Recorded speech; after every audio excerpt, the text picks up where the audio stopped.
filho pródigo, né, Maria? Tem muitas. Muitas. Por que vocês acham que Jesus Cristo contava parábolas? Para que ele contava as parábolas? Essas histórias que ele contava? Eu acho que era mais fácil para a compreensão do povo, para eles entenderem o que ele queria passar. Exatamente. As histórias, elas reproduzem, às vezes, acontecimentos que nos dão lições. Ora, até as fábulas, como a gente acabou de ver, que são histórias completamente absurdas, né? Animais falando e pensando como gente. Mas elas têm a intenção de dar uma lição de moral. Já pobre, né? Então, as histórias, muitas vezes, elas têm essa finalidade de ensinar. Né? E Jesus Cristo usava essas histórias para dar lições, para que o povo, que era simples, que não tinha muito conhecimento, muita instrução, para que o povo entendesse o que ele queria transmitir. Não é verdade? Então, a parábola do bom semeador, a parábola do filho pródigo, a parábola... Oh, meu Deus, agora... Do samaritano. Hein? Do bom samaritano. Do bom samaritano e tantas outras, gente, que ele contava. Né? Para quê? Para dar lições. A gente vai fazer um trabalhinho de interpretação de parábolas. Hoje eu leio uma, a gente comenta e depois vocês me trazem outra para a próxima aula. Eu estou passando mais um dever de casa para as senhoras e senhoritas. Dever de casa. Me tragam sugestões de parábolas para a próxima aula. Viu? Porque vocês ficam daí só, meu bem bom, me olhando aí, esperando que a professora diga tudo, faça tudo, fale tudo. Prometo que na próxima aula eu lhe conto a história. Eu quero ver, eu vou cobrar. Eu quero a parábola. História de fada já era, vocês não trouxeram? Azar de vocês. Não, eu vou trazer também a parábola. A próxima aula já é outra tarefa, já é parábola. Certo? Hein? Vocês são terríveis. Bom, deixa eu ler aqui um comentário sobre as parábolas. Na parábola, também existe a representação de situações e pensamentos através de uma linguagem simbólica. Ou seja, é uma linguagem que simboliza alguma coisa. Como a história das fábulas, ela tem uma intenção. Então, ela é uma linguagem simbólica, né? Mas há diferenças importantes. Em primeiro lugar, é bom lembrar que a narrativa da parábola é a ilustração de uma ideia através de uma situação. Então, Jesus Cristo, ele criava uma situação para transmitir uma ideia, né? E a linguagem é bastante elaborada. A linguagem não é uma linguagem comum que a gente usa no dia a dia. Quem lê a Bíblia fala bem o português, porque a linguagem é excelente, viu? Né? Então, a parábola foi uma das formas expressivas mais eficientes para se exprimir a doutrina religiosa, como se pode constatar nas parábolas bíblicas. As imagens retiradas do dia a dia servem para ilustrar os ensinamentos a serem assimilados pelas pessoas. Então, o que Jesus fazia? Ele contava situações que eram do dia a dia das pessoas. Ora, o semeador, todo mundo que ouvia Jesus, que eram pessoas do povo, sabiam o que o semeador fazia. Qual era o trabalho dele? Preparar a terra, jogar a semente, né? Saber que a semente deve ser colocada numa boa terra, que a terra deve estar preparada, que não adianta nada jogar a semente nas pedras, que não adianta nada jogar a semente num terreno árido, que não recebe água, não recebe nada, né? Então, todo mundo sabia ali do povo o que é a tarefa de um semeador. Então, ele usava essa situação para ensinar a doutrina, para que o povo entendesse o que ele queria transmitir. Né? Então, no Novo Testamento, principalmente, né, a gente encontra muitas parábolas, não é isso, gente? Então, vamos ler aqui a parábola do semeador. Nesse dia, saindo de casa, Jesus sentou-se à beira-mar, e reuniram-se perto dele numerosas pessoas, de modo que ele subiu a uma barca e aí sentou-se. A multidão toda estava de pé na praia. Então ele falou-lhe muitas coisas em parábolas e dizia: Eis que o semeador saiu para semear. Enquanto lançava as sementes, algumas caíram ao longo do caminho e vieram as aves do céu e logo as comeram. Outras sementes caíram em terreno pedregoso, onde não encontraram muita terra. Brotaram depressa, porque não tinham terreno profundo, mas aparecendo o sol, ficaram tostadas, porque não tinham raiz. Outras caíram entre espinheiros, e cresceram os espinhos e as sufocaram. Outras, todavia, caíram em boa terra e davam frutos. Uma deu 100, outra 60 e outra deu 30. Quem tem ouvidos, que entenda. Então os discípulos, aproximando-se, disseram-lhe: Por que lhes falas em parábolas? Ele, respondendo, disse-lhes: Porque para vós foi dado conhecer os mistérios do reino dos céus. A eles, porém, não foi concedido. Pois a quem já tem, lhe será dado, e terá em abundância. Mas quem não tem, até o que tem, lhe será tirado. Portanto, a eles eu falo em parábolas, porque vendo, não enxergam, e ouvindo, não escutam, nem compreendem. Então, olha só, os discípulos perguntaram a Jesus por que ele falava da doutrina em forma de parábolas para aquele povo. E ele diz, por quê? Os discípulos já conhecem a doutrina de Jesus, convivem ali diretamente com o próprio Jesus, que lhes fala de forma mais direta. Mas o povo que estava ali era ignorante. Ignorante no sentido de não conhecer a verdade e de não ter um bom entendimento das coisas. Né? Ou seja, se a gente for levar isso para uma situação atual, né, seria o quê? Pessoas sem instrução, pessoas que não receberam educação, pessoas que não leem, que não veem, né? Então, elas não enxergam. E, gente, se a gente for pensar, porque assim, a Bíblia é maravilhosa porque ela é sempre atual. Onde quer que você a abra, você vai encontrar algo que diz respeito à nossa vida, à nossa realidade. É uma resposta, né? Há sempre uma resposta. Então, se a gente pensar na nossa situação atual, vamos pensar nesse nosso mundo de tecnologia. Quantas vezes a gente deixa de ler um livro, deixa de assistir, às vezes, um bom documentário sobre o mundo, a gente deixa de lado uma oportunidade de adquirir cultura e conhecimento para ficar teclando no WhatsApp, fofocando, falando bobagem, só procurando figurinha. Já viram? Não é verdade? Ou então fica no Face. Olha. Professora, rapidinho. A senhora falou há pouco que quem lê a Bíblia entende português, não é isso? Sabe de português. Eu concordo com a senhora. Agora, só que lá na Bíblia não está em áudio nem em figurinha. Hoje em dia, as pessoas não escrevem. Tem gente que diz para mim, mulher, tu te atualiza. Digo, não, eu sou atualizada. Mas os tempos passados, para mim, me serve muito bem. Eu gosto muito de escrever. Tem gente que não deixou de falar comigo por causa de áudio, por causa de figurinha. Digo, poxa, custa tu dar um bom dia, escrever 5 palavrinhas, bom dia, aí enche de figurinha. Às vezes, até aí mesmo na aula, tem coisa, eu vejo as pessoas, botam lá, amanhã tem aula 9 horas. Aí tá cheio de figurinha, ninguém se ocupa de ir lá em cima, ou apagar, e diz que eu sou ignorante. Eu tô certa ou eu tô errada?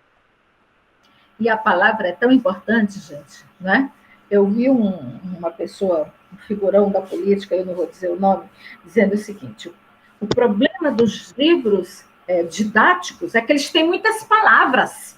Eu fiquei horrorizada quando eu escutei isso. Né? O problema dos livros didáticos é que eles têm muitas palavras. Eu digo, meu Deus do céu, os livros didáticos já têm tanta figura. Tanta figura, pois é.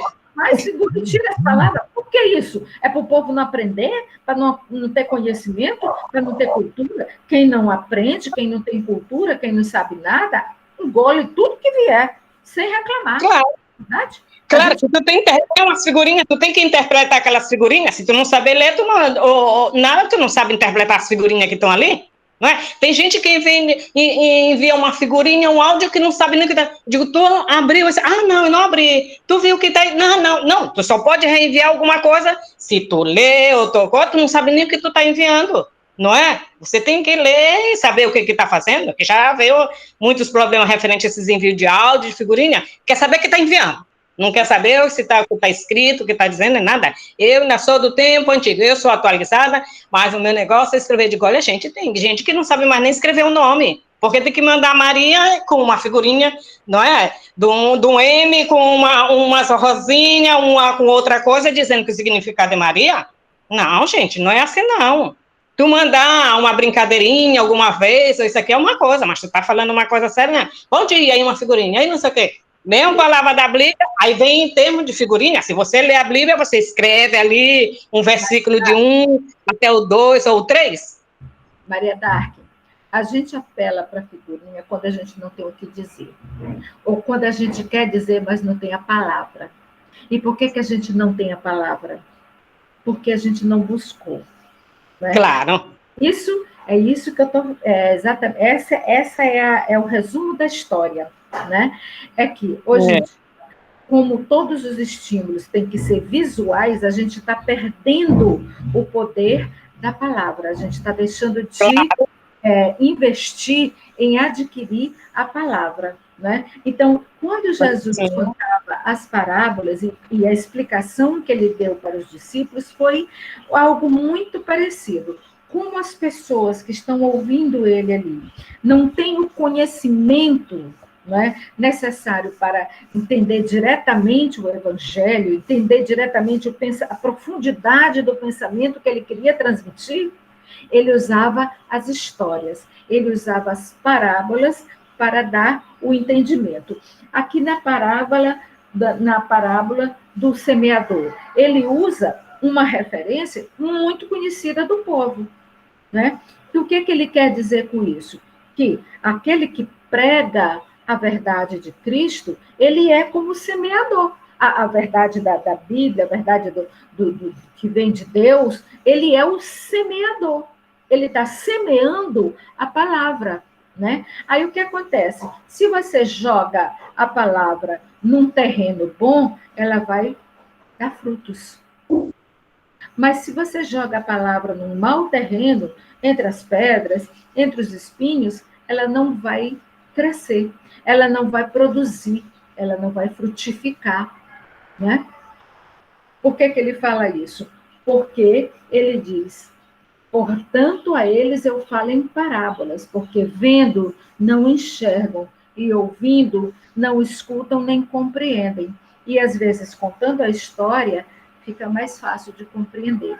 Talvez assim as pessoas que estão ouvindo, elas compreendam. Gente, por que Jesus Cristo foi crucificado? Por que ele foi torturado e morto? Né? Foi porque as pessoas viam, mas não enxergavam. Ouviam, não escutavam, não compreendiam. Foi por isso. Porque quando ele falava de um reino, ele falou muito claramente, o meu reino não é dessa terra, o reino é dos céus. Mas as pessoas que o mataram usaram como argumento que ele era um subversivo que estava querendo tomar o reino do rei, que estava querendo riqueza, poder, ser rei na terra. Ele foi acusado disso, né? De querer, de ser um subversivo, ou seja, alguém que queria tomar o reino de quem já estava no poder. Né? Por quê? Porque as pessoas ouviram o que elas queriam ouvir, e não aquilo que ele realmente dizia, porque ele disse de forma bem clara, mas quem quer ouvir, ouve. Quem não quer, ouve, mas não escuta, não compreende. Então, ele usava as parábolas para ver se assim ele chegava na mente das pessoas, para ver se assim ele conseguia fazer as pessoas ouvirem. Né? Então, ficamos aqui com essa história da parábola e vocês vão me trazer na próxima aula sugestões, ou quem quiser contar uma parábola, trazer uma interpretação, certo? Aí a gente comenta, tá certo? Vocês podem fazer o seguinte, me avisem no WhatsApp, eu vou morrer pedindo para vocês falarem comigo no WhatsApp e vocês não falam. Falem lá no WhatsApp para mim do grupo, professora, eu gostaria de falar da parábola tal, que aí eu preparo algum comentário, alguma coisa, para a gente esclarecer. Tá certo, gente? Bom, antes de terminar a nossa aula, nós ainda temos aí uns 15 minutinhos, vamos falar um pouquinho de português, de língua portuguesa. Vocês fazem muita confusão entre esse traz, estão vendo aí? E esse traz. Um com S e um com Z. E é a coisa mais simples do mundo. Traz com S. Tem acento. Traz com Z. Não tem acento. Por quê? Primeira diferença entre o traz com S e o traz com Z. Reparem que um tem acento, que é o traz com S. Estão vendo aí? Tá dando para ver, gente? Não tem problema se não dá para ver tudo, não. Quero que vocês se fixem agora só no traz e no traz. Traz com S. Tá mais o com Z. O com S não aparece muito, só o com Z que está aparecendo. Não, eu não quero mostrar ainda tudo. Só quero que vocês olhem. Tá. Só o Z. Certo. Traz com S e traz com Z. Estão vendo? Qual é o que tem acento? É o traz com S. Certo? Essa é a primeira diferença. Traz com Z não tem acento. Por quê? Porque o Z é uma letra poderosa, forte. Então, quando ele está no final da palavra, ele traz a força para o final dessa palavra, certo? Se não for o Z, se for o S, aí a gente tem que botar o acento para poder fazer a força naquela sílaba. Então, olha só. Quando é que eu uso o traz com Z? Vamos falar primeiro do traz com Z. Gente, é quando vocês estiverem usando o verbo trazer. O verbo trazer é com Z. Então, se você diz, por exemplo, Ana traz bolo todos os dias. Ó, eu não estou usando o verbo trazer? Não é, gente? O verbo trazer. Então, como é que eu vou botar Ana traz bolo todos os dias com S? Se eu estou usando o verbo trazer é com Z. Então, pronto. Final da história. Ok? É só vocês prestarem atenção nisso. Então, Ana traz bolo todos os dias. Verbo trazer. Ó, eu trazia tudo. Agora ele traz. Eu trazia. Ó, com Z. Por que com Z? Verbo trazer. Eu trazia tudo. Agora é ele que traz. Com Z. Ficou claro, gente? Quando é que vocês vão usar traz com Z? Quando vocês estiverem falando do verbo trazer. Então, eu penso assim, ela sempre traz boas notícias. Eu vou escrever isso. Ela sempre traz boas notícias. Aí eu fico, meu Deus, será que é traz com S ou traz com Z? Aí eu penso, ela sempre traz. É o verbo trazer que eu estou usando. Eu trazia, tu trazias, ele trazia. Verbo trazer. E o verbo trazer só com Z. Não tem o trazer com S, não existe. Certo? Ficou claro? Ficou claro, meninas? Sim. Muito bem. Fico tudo calada, ninguém fala. Sim. É porque a gente fica com o microfone fechado e a gente está falando e esquece de abrir ele. A Maria do Espírito Santo já sabe que eu sou uma professora chata. Chata não, abençoada. Eu fico cutucando os alunos o tempo todo, porque eu quero que eles aprendam, viu? Gente, durante o meu tempo de magistério, principalmente no ensino médio, que eu sempre adorei dar aula, nossa senhora, eu era criança, eu já dava aula para os vidros de perfume da minha mãe, para as vassouras, para tudo, né? Então, ser professora sempre foi meu lance, mas eu sempre fui uma professora assim, cri-cri, chata. Então, quando é que eu uso o traz com S? Quando eu quero indicar a posição lá atrás. Olha o exemplo, gente. Não olhe para trás. Por acaso eu estou usando o verbo trazer? Eu estou dizendo que alguém vai trazer alguma coisa? Não. Então, Não. esse trás é com S. O que é que eu estou indicando? A posição posterior. A posição que ficou para depois. Né? Então, a gente diz assim, não olhe para trás. Ou seja, não olhe para o que já foi, para o que já passou. Não é isso? Né? Então, esse traz é com S. Né? Olha o outro exemplo. Ele ficou atrás. Aqui eu já botei o azinho junto com o trás. Tanto faz eu dizer ele ficou para trás, como eu dizer ele ficou atrás. Atrás. Olha só, é com S, por quê? Porque eu não estou usando o verbo trazer. Eu estou indicando lugar, posição, passado, coisa que já foi. Então, é atrás. Por isso que a gente escreve, olha bem, presta atenção. Vejam como tudo é uma questão de raciocínio. Por isso que a gente escreve atraso com S. Com S. Por quê? Porque atraso é o que ficou no passado. Já passou. Quando a gente diz fulano está atrasado, vem de atrás. Vem de trás com S.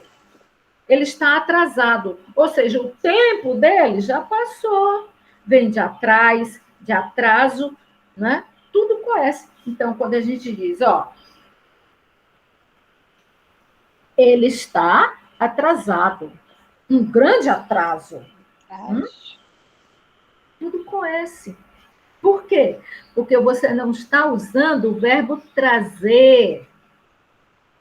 Certo, gente? Você está usando traz com S. Tá bom? Nós vamos lembrar novamente isso na aula passada, rapidinho, para não esquecer. Certo? Eu estou vendo aí vocês, alguns estão preocupados em anotar alguma coisa, é bom. Quando, se vocês precisarem, professora, segura mais um pouquinho aí para anotar. Tudo bem, eu seguro, não tem problema. Tá bom? Se Deus quiser, quando nós tivermos aulas presenciais, a gente vai botar as coisas no quadro, eu dou apostila, eu trago material pronto para vocês levarem para casa, aí eu exijo que os alunos tenham uma pasta só para a matéria de língua portuguesa, né, Maria Espírito Santo? Eu bato logo eu digo, tem que ter uma pasta para guardar o material de língua portuguesa, né? E até hoje eu tenho a minha. Anote, se vocês quiserem anotar, é só me falar e eu repito. Tá bom, gente? Bom, tem no meu caderno. Isso, muito bem. E, gente, eu vou encerrando aqui, porque parece que vocês vão ter uma outra aula agora, né? Aula de yoga. Ou se eu tivesse tempo, eu ia assistir, mas eu vou ter que fazer almoço. E depois eu vou